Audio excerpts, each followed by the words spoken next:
Good morning, good morning. Okay, so we discussed yesterday already the halachas of kashering, and we're going to continue that today. So it's important to note that the reason why kashering works is because when you put your cup or whatever in the hot water, it purges it. It gets all those little bleas that we talked about yesterday, those minute particles out of the metal. And it goes into the water, and the water is not going to go ahead and it's going to be bottle in the water, because especially since you're supposed to not use it within 24 hours. So the particles are what we call pogum, and the particles go into the water. They're pogum. They're not going to go back into the keli. Therefore, there are two things that we have to know about that. You cannot kasher something that has been used within the last 24 hours. And number two is that you cannot kasher something on Pesach. If chas v'shalom on Pesach you by mistake use a chametz spoon or something like that in your soup, so you cannot use the soup becomes chametz. You have to throw out the soup, and we're makbid on Pesach even for a kli sheni.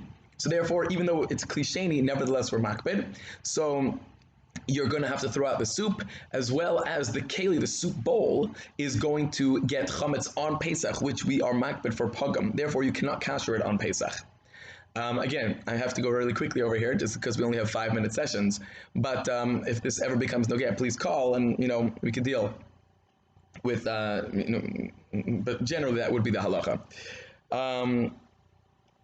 A second aspect, and just to elaborate on this, is that you cannot kasher something if it has been used within 24 hours. Now, this means even if it has been used for something else, we're makbid on. For example, when you want to kasher your sinks, what we're going to do is you're going to heat up a huge bucket of water, and you're going to kasher it through a method known as iroi. That's the way. There are other methods, but the standard method for those of us that don't have a brick is a method called iroi, where you take a boiling pot of water from a kli rishon and you pour it over the sink. And it's not just splash in the sink, you're going to have to methodically go through the sink, either making circles or taking one corner at a time, doing the southeast corner, southwest corner, northeast corner, northwest corner, and going ahead and slowly but surely kashering your sink. You cannot use the sink with hot water. And when hot water, we mean like really hot water. We don't just mean warm water from the tap. Within 24 hours, even if you did not use it with chametz within 24 hours. The reason is because what could happen is that the chametz that is inside the sink can come out with your hot water, go into the hot water, and then go back into the sink. And it will be then no longer considered a pogum after 24 hours because of the original usage.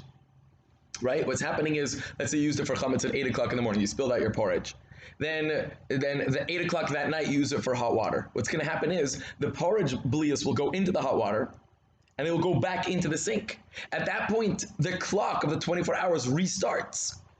And you have to wait till 8 o'clock that night, the next night, in order to kasher your sink. Therefore, if a person wants to kasher his sinks, he should wait from using it with hot water for 24 hours. We are also makbid on Pesach with a lot of chumras that we don't do during the year. For example, we don't hold of during the year the kula on Pesach itself, the kula of Eina ben Yoimai. For example, if a person uses a pot that's Eina ben Yoimai, a chametz pot on Pesach, b'diavad, if the person uses let's say an Eina ben Yoimai milchik pot for fleishig, then b'diavad we're makel on the soup or whatever you made. But on chametz we are not makel. And therefore, you cannot use that whatever soup you made in the chametz pot. You cannot use on Pesach. Similarly, that's on Pesach itself. Similarly, if a person goes ahead and we said if a person cuts something with a knife. So he takes a hot potato kugel and he cuts it with a chametz knife. B'diavad also, we're not going to we're going to have to treif up the chametz up the potato kugel. Now, what would be if a person is about to kasher his sinks, and then he realized that just half an hour ago he used the sink for hot water. He messed up.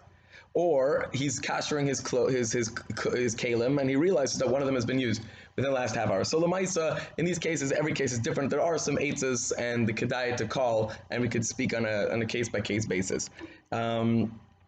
there is what like we mentioned, you can't kasher on Pesach.